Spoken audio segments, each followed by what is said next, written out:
Whether you call it before Christ or before the Common Era, if you're a godless heathen, the world 2,000 years ago and beyond was just as bizarre as it is now, maybe even more so than it is today. And with that in mind, we're going to look back at some of those weird parts of early history this week on Our Weird World. Our Weird World.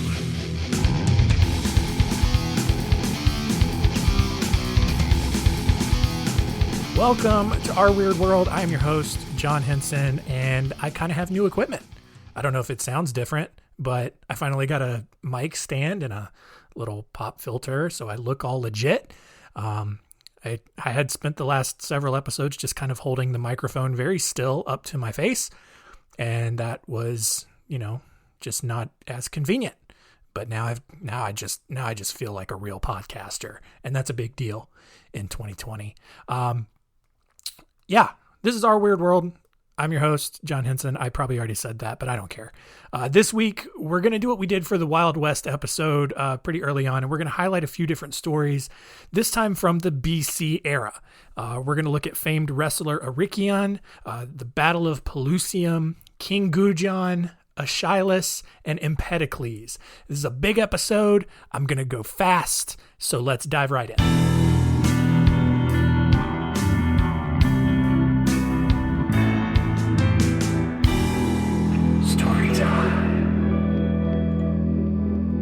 We're going to begin at the Olympics, long before there were doping scandals or a winter version that only wealthy people cared about and could compete in. With these Olympics, real athletes competed in events like racing in full body armor, spear throwing, and naked wrestling, and not like the super sexy kind that you see, I don't know, I guess like in Las Vegas or a strip club, I don't know, where they're like wrestling in jello or mud or whatever.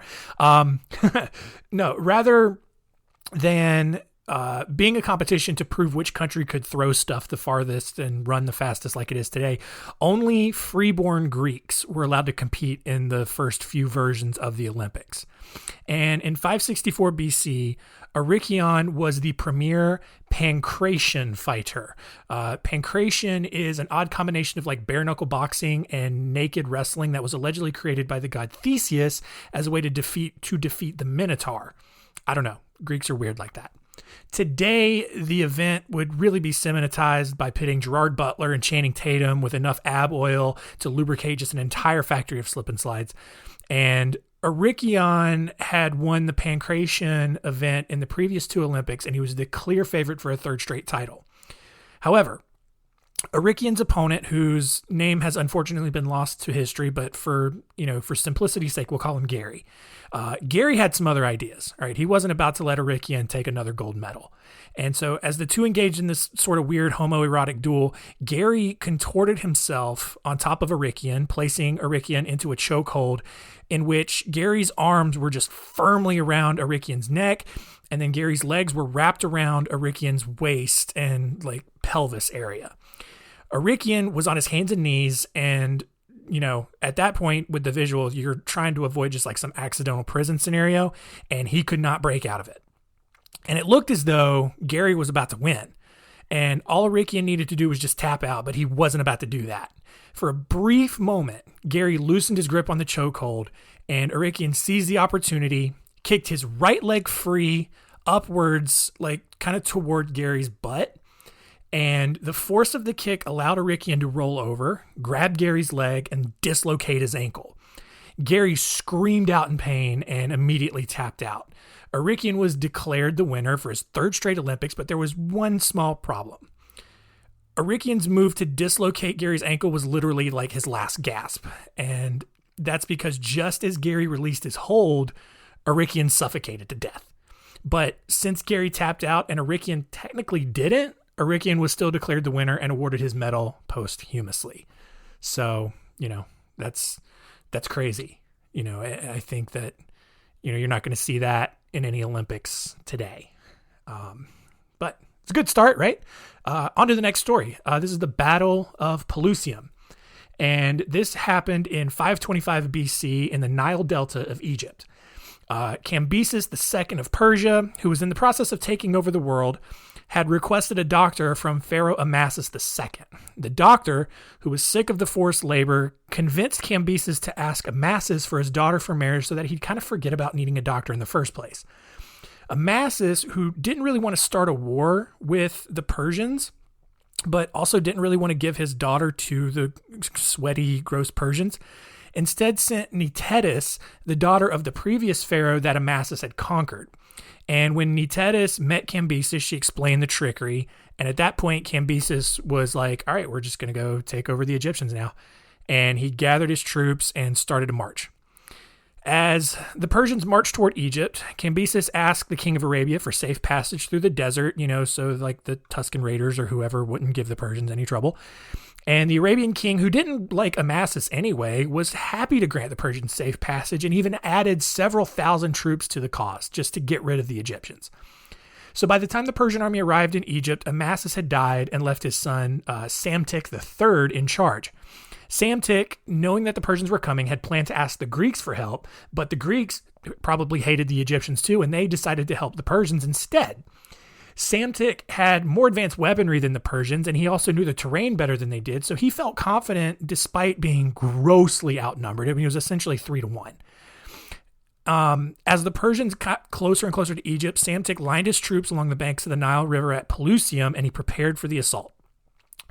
Although Psamtik had been ruling for only a few months, he was confident his army was going to repel any attack by the mighty Persians and Greeks and Arabians could launch. What Psamtik didn't take into account was the fact that Cambyses had done his research before the battle. And what Cambyses knew was that the Egyptians viewed cats as sacred animals and that killing or harming a cat in any way was going to give you a first-class ticket to hell. Even more, Cambyses used other sacred Egyptian animals like ibis birds, dogs, and sheep to his advantage. So when the battle started, the Persians, who had somehow amassed this giant army of cats, swapped their soldiers' shields out with just a little kitten. Cambyses ordered his men to launch the extra cats into the battlefield, littering the area with so many just cute little fuzzy animals that the Egyptians, and it caused the Egyptians to just stop dead in their tracks because they didn't want to accidentally strike one of their sacred idols dead. And assuming that all of their gods were just now on the Persian side, the Egyptians fled and surrendered, I guess, after the Persians had already massacred like 50,000 Egyptian men.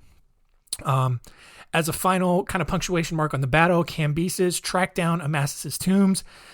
History says he desecrated it, whatever that means. Maybe he peed on it or something. And then he burned Amasis' mummy. And so that is how, the Persians won the Battle of Pelusium in their attempt to kind of just take over Egypt there. The third story is about King Gudjon. And this story is pretty great. If only, that there's not a lot of early Oriental history. I don't know if that's the PC term or not. It's Chinese. Not a lot of good Chinese history from the BC era. Probably because the Chinese were not one to keep very embarrassing historical records. They kind of wanted to just keep around the good stuff. Also, like the way a lot of early Chinese records are written is just a gigantic pain to kind of sift through because a lot of the names rhyme with each other and they all contain a lot of the same letters. So like the characters in the story get lost really easily. But one of the big stories is the story of King Gudjon from the kingdom of Yu. All right. Now bear with me here because this is going to get confusing. Gudjon is considered to be the last of the 5 hegemons, which was a group of very powerful rulers in various Chinese states during the spring and autumn period, which, despite sounding like it only took, a couple of months, lasted nearly 300 years. All right. I don't know why they named eras after seasons that typically last 3 months when it lasted 300 years. But here we go. The whole story starts after a Yu princess left her Wu prince and fled back home. Now, the Wu didn't take kindly to this betrayal, and they started this really long war. And when King Yongchang died, Gudjon assumed the throne. King Helu of Wu figured Gudjon was bad at being a king and just decided to attack the whole region of Yu. However, at the Battle of Zuili, Wu was defeated and King Helu was mortally wounded. 3 years later, the Wus got their revenge and defeated the Yus. And King Gujon was made to serve as the new Wu King Fuchai's slave. King Fuchai was the new king of Wu. All right, this is getting really hard, and this is just kind of backstory. It's not really important. So Gujon was made to serve as King Fuchai's slave for 3 years before he was released and allowed to return to Yu, and that was a mistake. Because once he returned home, Gujon spent the next 10 years plotting his revenge. He surrounded himself with wise advisors and politicians who started chipping away at Wu's bureaucratic infrastructure with bribes, other political propaganda. And Gujon was wildly popular with the people of Yu because he never really treated himself as royalty. He only ate food that was reserved for the peasant class, and he also just spent time, like his bed was just a pile of sticks. He according to records, he tasted gall, and which is another term for bile. And I don't know how you taste bile other than just making yourself throw up a lot. And that doesn't sound like a pleasant experience. But after 10 years of plotting, Gujon launched his attack on Wu. But rather than sending his best soldiers to the front lines to intimidate the Wu army, Gujon sent convicted criminals, and not because they were more ruthless, but because they'd already been sentenced to death. And that is just something, like, I don't want to get political here, but really, like, we should send our death row inmates to the front lines of the battlefields in wars. Like, that would be so great. Just be like, here you go. Here's your death sentence. Sorry you murdered and shot up all those people at a school. Go and fight, ISIS or something. But anyway, on the surface, Gujon wasn't just really content to let criminals run suicide missions in hope that they would help you win the war. Instead, it literally ensured that his prisoners would commit suicide and get their actual death sentence. So as the Yu army approached the Wu capital, the first wave of Yu soldiers would just stand before their enemy, completely unarmed, and just stare blankly back at their opponents. And then without warning, the Yu soldiers would take out their knives, scream, slash their own throats, and drop dead. Like, they didn't even fight. They just killed themselves right in front of their enemy. And once that wave of soldiers had finished themselves off, another line of suicide soldiers would just take their place. And while the Wu army stood confused and watched the Yu soldiers, or criminals really, just decapitate themselves, Gujon's actual army snuck up behind the Wus and spent the next 3 years laying siege to the Wu capital. And in the end, Gujon and his army killed the Wu's prince, who was named Yu. So Gujon the Yu defeated Prince Yu. It's so confusing. But he also killed all of King Fuchai's scholars and advisors. And when King Fuchai refused to surrender, choosing to kill himself instead, Yu was annexed. This is so so frustrating. After King Fuchai killed himself, Gujon and the Yus annexed Wu, and Gujon ruled over both regions until his death in 465 BC. That's difficult, but that's the end of that story. Story number 4 is about Asilas. And this happened actually kind of around the same time as the Battle of Pelusium. Asilas was born in a small town in Greece about 15 miles north of Athens. And when he was a boy, he was visited in a dream by Dionysius and was told to abandon the vineyards he'd been working in and focus all of his energy on playwriting, especially the new and exciting world of tragedy that had just come out. His first performance came in 499 BC at the age of 26.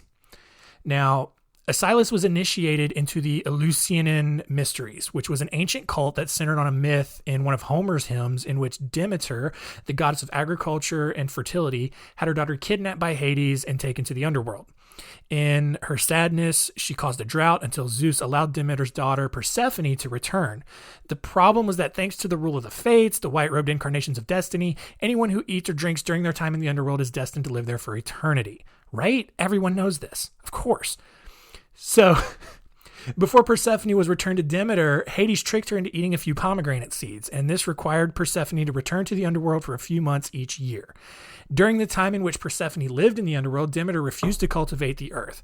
Ouch, I just hit my hand on the table. However, every time Persephone came back, Demeter's happiness would return and she would actually just do her job and make crops grow and all that kind of stuff. And so this is how the Greeks explain the cycle of growth and drought in the Mediterranean, because studying actual weather patterns just, I guess, apparently wasn't a good idea. This is where the Eleusinian mysteries come into play, because they believe they could elevate mankind into the divine realm and make man immortal. Their initiations and rituals coincided with the period in which Persephone returned to Demeter, also known as the spring season. All participants were sworn to a vow of secrecy because all the best secret cults have that rule. However, according to Aristotle, Aeschylus revealed some of the cult's secrets on stage during one of his plays. I guess the 11 herbs and spices that they used for their secret fried chicken recipe. And when the Eleusinian mysteries found out, an angry mob tried to come and kill Aeschylus, but he got away. However, Aeschylus did definitely die, which is the entire point of this story. All of that other stuff was just kind of more backstory. In 456 BC, Aeschylus was living in Gela on the island of Sicily and was just kind of spending most of his time outdoors to outsmart a prophecy that claimed he would get killed by a falling object. What Aeschylus failed to take into consideration was the fact that eagles in the area often used the exposed rock that dotted the landscape to crack open turtle shells from several feet up in the air. And as with most Greek icons of his day, Aeschylus was bald. An eagle mistook his bald head for a rock and launched a turtle at his dome. The turtle fell onto Aeschylus' head, killing him instantly. By all accounts, the turtle did survive, but crazy how the prophecy did kind of come true. And yeah, Aeschylus died. The final story is about Empedocles, who was a Greek philosopher in Sicily. He was best known for coming up with the cosmogenic theory of the four classical elements, and if that doesn't make any sense to you, that's okay. It's one of those complex philosophical theories that college kids spend way too much time studying that doesn't actually mean anything. But to put it plainly, Empedocles theorized that the four classical elements of earth, wind, fire, and water were influenced by forces that he actually invented, which were love and strife. On one hand, love brought the elements together, whereas strife separated them. And he then used that idea to attempt to kind of explain the origin of everything. However, most of his works failed to survive over time, so we don't really have a good idea as to what most of his philosophies actually were. Outside of coming up with wildly complicated theories like that, Empedocles was a vegetarian and wholly believed in reincarnation. He also attempted to overthrow Sicily's oligarchic government, giving more power to the people, but it didn't really work. As time went on, Empedocles gained a reputation for being a skilled orator, an expert on nature, and having miraculous powers that included an ability to cure disease. I don't know if that's actually true, probably not. Over time, the continued adoration of everyone around him caused Empedocles to really believe that he was something special. And with that in mind, he believed that the next stage in his life was coming up, and he tried to reincarnate, or that he needed to reincarnate into a new form. In 430 BC, he traveled to the summit of Mount Etna, which was an active volcano on the east side of the island of Sicily, and he just hurled himself into the crater, immediately incinerating himself, so that his followers would believe that his body had just vanished and that he had been transformed into an immortal god. But no, he just died. According to Diogenes Laertius, a Greek biographer, the volcano vomited one of Empedocles' bronze sandals out as a sign that he was not actually immortal, but rather just kind of dumb. Lucian of Samosata, who was a Syrian rhetorician, he wouldn't accept that volcano story at all, and he just claimed that Empedocles had simply been blasted into space by a violent eruption where, just despite a few burns, Empedocles lived happily ever after on the moon. When we all kind of made it to the moon in the 60s and 70s, Empedocles was nowhere to be found. And that is finally the end of all of our stories today.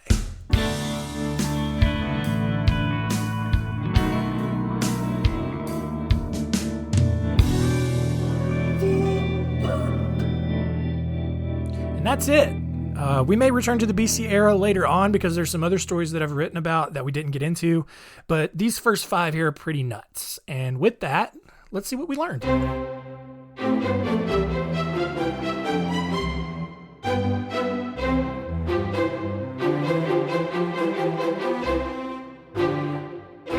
What did we learn?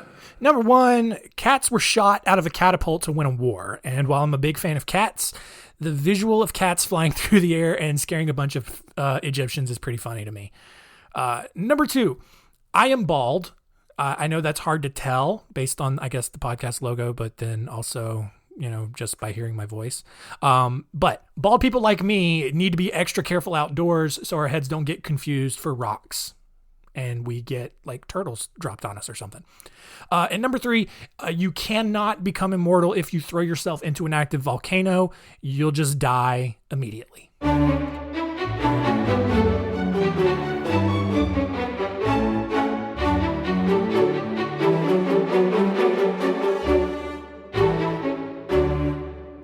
Next week on Our Weird World, we cover the bizarre story of Catalina de Erauso, a woman who is not content with adhering to the gender norms of her time, especially because being a man has always been way more fun than being a woman. It's a crazy story. It's very it just feels very disjointed because her autobiography is just all over the place, but a lot of stuff happens and it's nuts. So thanks for listening. Tell all your friends. And keep it weird.